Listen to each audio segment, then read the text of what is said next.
નમસ્કાર દર્શક મિત્રો, એસડી ન્યૂઝ ગુજરાતી ચેનલ પર આપનું સ્વાગત છે અને હું આપની સાથે વૈશાલી પોવારુ કરીશું નજર આજના સમાચારો પર। ભરૂચ જંબુસરથી જંબુસરના બાલાનગર વિસ્તારમાં ગટરની સમસ્યાથી પ્રજાજનો હેરાન પરેશાન।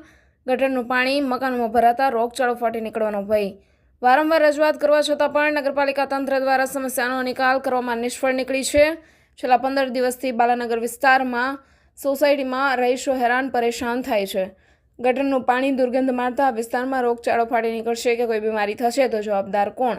વહેલામાં વહેલી તકે આ સમસ્યાનો નિકાલ કરવામાં આવે તેવી લોક માંગ ઉઠી છે।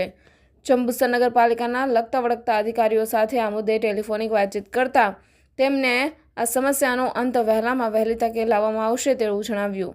તેમજ આગળના વિસ્તારમાં કામગીરી ચાલુ છે તેવી પણ વાત કરી। Reporter Saddam Malik, SD news Gujarati, Jambusar, Bharuch. મારું નામ છે પટેલ શહેજાદ સબ્બીર। હું રહું છું બાલાનગર સોસાયટી। અમારી સોસાયટીની અંદર લાસ્ટ 15 દિવસથી ગટરનું પાણી ફૂલ ભરેલું છે। નગરપાલિકાને લેખિત રજૂઆત અને મૌખિક રજૂઆત પર કરે છે, પણ નગરપાલિકાના કોઈ કર્મચારીને માથા પર ઊંઘ ઉડતી નથી। એનું કારણ છે કે સોસાયટીમાં ફૂલ પાણી ભરેલું છે।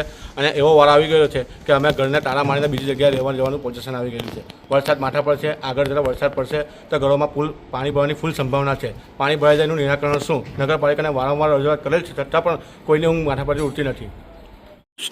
હું પટેલ સબીર હુસેન મોહમ્મદ, રહેવાસી બાલાનગર જંબુસર સોસાયટી। છેલ્લા 35 વર્ષથી જંબુસર બાલાનગર સોસાયટી રહું છું। જ્યારથી ગટર લાઈન નખાયેલી છે ત્યારથી દર 15 દિવસે મહિને 2 મહિને ગટર લાઈનનો પ્રોબ્લેમ ઊભો થાય છે અને ભરાય જ છે।